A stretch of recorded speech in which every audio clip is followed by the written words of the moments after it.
Bon, il va être temps de commencer à travailler un petit peu sur le Jeep. Là, il va falloir installer la plus grosse partie des pièces qui sont déjà dedans, puisque j'ai besoin du Jeep pour pouvoir rouler, puisque ben, j'ai pas de voiture pour rouler. Le Pinzgauer, comme tu as pu voir, je suis en train de le faire, donc il roule pas. Et lui, il n'a pas de contrôle technique, il a rien non plus, et il roule pas non plus. Et toutes les pièces sont dans le coffre. Donc on va installer tout ça. Bon, aujourd'hui, on va commencer par la partie moteur, parce qu'il y a un gros travail dessus à faire. Donc là, tu vois, ça, ici là, c'est la polyvillebrequin, ça. Et forcément, derrière, il y a la chaîne de distribution. Alors, je vais essayer de te faire écouter. On va essayer de te rapprocher avec le micro. T'entends les petits clacs qui touchent?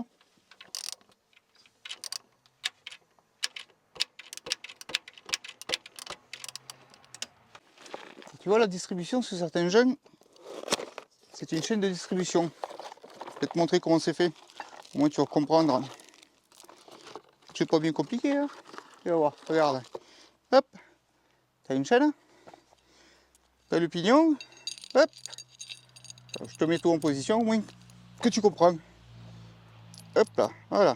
Tu vois la chaîne de distribution, elle est faite comme ça. Donc là, quand tu tournes, tu entends ce ballottement là? C'est la chaîne qui est détendue. Et le truc que tu entends que j'ai fait dans l'autre, c'est la chaîne qui est détendue.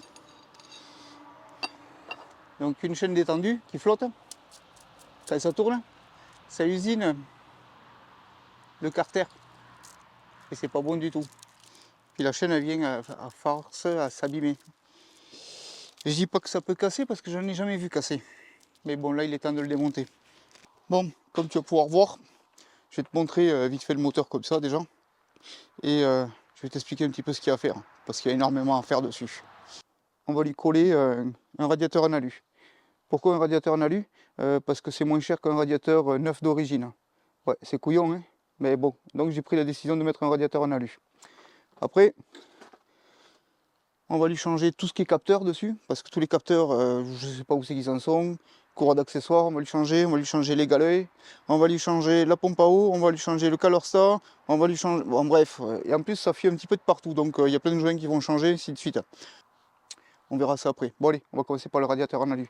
Le radiateur en alu, je te fais pas de dessin. Il faut démonter toute la calandre avant. Voilà, allez, ça roule. Bon, allez, on va faire ça. Ça sera plus simple. Bon, comme c'est un Jeep qui doit aller vite, on va changer les durites aussi par des rouges. Ouais, quand tu prends du rouge, tu gagnes 30 chevaux. Voilà. Comme il fait 200 chevaux, avec deux durites rouges, 30 chevaux par durite, ça fera 260 chevaux. Non, bien sûr, on plaisante. Pourquoi j'ai pris ce durite là? Alors pourquoi rouge? Parce qu'au rouge ça me plaît, voilà, déjà. Et pourquoi des durites en silicone? Parce que les autres, elles étaient un petit peu HS bouffées au bout.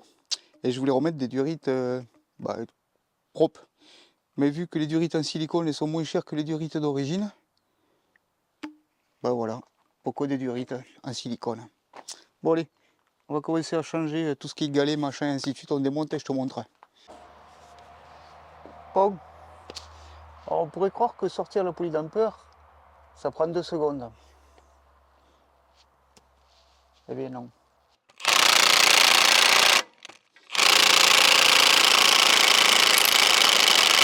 Bon, comme tu peux voir, l'écrou est sorti. Bon, il n'y a pas 36 solutions. Si tu veux, alors pour moi j'ai enlevé le treuil, tu vois. Et puis comme j'ai la place de l'écubier là, j'ai pas besoin de démonter le pare-choc, j'ai pu passer tout droit pour arriver jusque sur l'écrou. Il a fallu que j'y aille avec la 1600. Ça faisait des années qu'il est monté. Bon, maintenant c'est pas fini. Parce que pour sortir la poulie dampeur, il faut un outil spécifique encore. Il faut encore un outil qui sert pas mal pour Jeep. C'est un extracteur, hein, bien entendu. C'est ce type d'extracteur qu'il te faut. Ça s'utilise aussi pour les volants. Tu mets ça, au centre la vis, tac, fixé sur le volant moteur, tu vis ça et ça tire le volant moteur. Bon, je te fais pas de dessin, je pense que tu as compris. Allez, on va sortir le volant moteur. Elle est sortie, elle est là. Tu la vois? Regarde. Allez, t'as vu? J'ai été obligé d'y aller avec la grosse Milwaukee. Parce que même la petite, à 400 Newton, j'y arrivais pas. Il m'a fallu la 1600 pour pouvoir débloquer cette histoire. Et il faut que ton extracteur, il soit costaud. Bon. Tu vois, ça a tiré fort même sur les vis. Hein. On va voir si elles se sont tordues ou quoi. Ouais. Tiens. Tu vois, les vis, elles se sont un petit peu tordues. Là, même en tirant. Quand je te dis que ça tire fort, c'est que ça tire fort. Hein.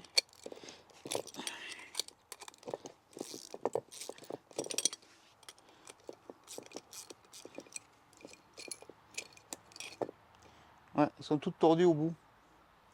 Tu vois, ils prennent pas sur beaucoup de filets, mais elles ont un peu pris quand même. Hein.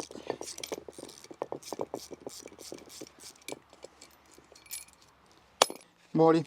Maintenant, on va les démonter le reste. Bon, pour le reste, c'est pas compliqué. Il faut que je tombe le carter pour avoir accès à la chaîne. Bon, c'est ce que je vais faire. Je te reprends après. Là, normalement, j'ai tout démonté. Ouais. Ouh. Et le carter, il doit venir. Voilà. Ah bah oui. Bon, alors déjà. Ah, c'est mignon ça. Bon, bah, ça flotte un peu l'histoire. Alors, le joint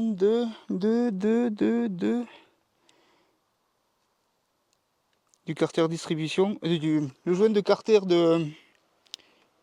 du carter d'huile, il est naze. Quand tu démontes, il est naze. Ah, mais ça, j'avais pas prévu, tiens. D'accord. Bon, c'était peut-être logique, mais là, ça l'est encore plus. Bon. Ça, c'est le carter de distribution. L'intérieur. T'as vu? Il n'y a que de l'huile cramée.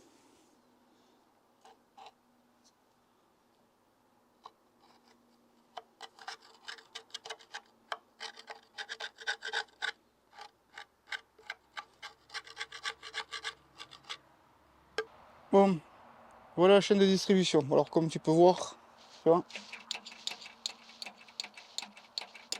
Bon alors, normalement, elle est un tout petit peu tendue, parce que sur le carter de distribution, il y a un plastique qui le tend. Tu vois, c'est le fameux plastique qui vient un petit peu en dessous ici, et qui relève la chaîne. Mais là, voilà, clairement, elle a un trop grand jeu. Bon, là, comme tu peux voir, on est sous le Jeep. Donc, on a distribution, enfin, chaîne de distribution là-haut, tu vois. Donc là, tout ça là, jusqu'au fond là-bas, c'est le carter d'huile. Et je me suis aperçu que le carter d'huile, il y a plein d'huile, il y a plein d'huile partout. Bon, ça, c'est pas compliqué. Tu vois la goutte là d'où elle vient, au milieu là-haut. Hop, au milieu là-haut, ben, tu dois pas le voir. Donc si tu veux, tout à fait là-haut, il y a un joint SPI de vilebrequin. Alors si tu veux, le joint arrière sur le vilebrequin, il est foutu comme ça, il est foutu en deux parties, tu vois. C'est un joint en demi-lune. Tu as un morceau en dessous et tu as un morceau au-dessus. Vu que tu as vu comme ça fuit, bon, bah, il faut que je le change ce joint. Donc du coup, je suis bon pour changer, enfin démonter tout le carter d'huile, changer le joint arrière SPI de vilebrequin, faire la distribution. Tiens, tu vois le petit plastique que je te disais tout à l'heure, c'est celui-là qui fait tendeur, voilà, et qui fait tendeur, qui permet de relever la chaîne comme elle est normalement. De toute façon, la chaîne, on va la démonter l'autre, et on va la comparer à celle-là, si elle s'agrandit, pas grandi, machin, bon bref, voilà. Bon, alors moi, aujourd'hui, pour la distribution, je vais pas pouvoir le faire, parce que là, il est un petit peu tard, et ça avance vite le temps. Donc on va pas rester sur un échec, on va quand même faire le jeu de cache-culbuteur. Bon, comme tu peux voir, le cache-culbuteur il est posé.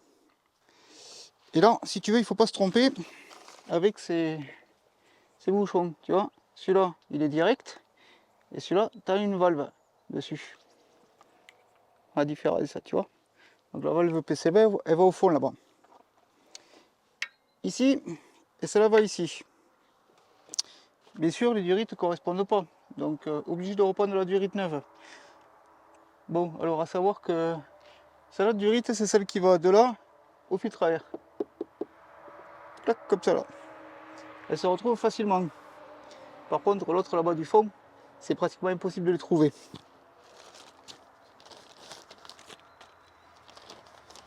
Bon, ben moi je l'ai trouvé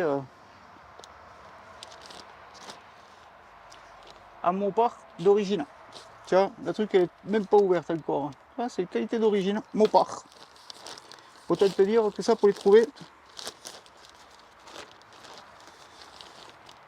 Tu vois, et la petite durite, elle est conne, hein. C'est une durite toute simple qui vient se connecter sur ta valve, ici, hein, comme ça.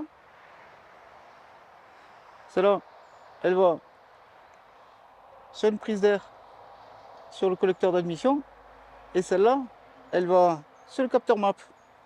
Et tu vois, elle est faite d'un seul morceau. Alors autant celle-là de petite durite là, tu peux la retrouver facilement. Mais alors celle-là, là, l'autre, la seconde là, qui vient sur ça, c'est pratiquement impossible à trouver. Donc moi je les ai trouvés à neuf. Tiens, si ça t'intéresse pour revoir la référence d'origine, tu l'as là. Au moins tu auras la référence d'origine. Et si tu arrives à la trouver, c'est bien. Bon, allez, on va monter ça et je te reprends après.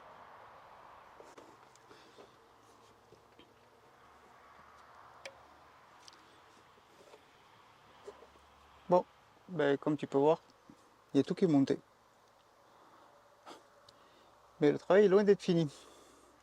Par contre, la journée est finie. Donc, il va me rester à faire. Pour la partie moteur, il m'en reste à faire la courroie de distribution, le cache culbuteur. Non, n'importe quoi, ça a été fait. Pouf, quand tu penses trop, au bout d'un moment, tu ne penses à plus rien. Bon, bref, allez. Donc, il me reste à faire courroie de distribution, le carter d'huile avec son joint et le joint spi arrière du vilebrequin. Forcément, pompe à eau, radiateur, voilà, tout ce qui est devant. Poulie, courroie. Changer les quelques capteurs que j'ai à neuf, enfin tous les capteurs que j'ai à neuf à changer. Il me faut faire la vidange. Il me faut, bah, ce sera tout. La vidange moteur. Et après, j'ai 2-3 trucs sur les trains roulants à faire. Plaquette de frein, un joint spi à l'arrière. Tac, tac, tac, tac, tac. Et après, c'est direction contrôle technique. Bon. Et forcément de la carrosserie avec les extensions d'ailes, machin, et ainsi de suite. Bon.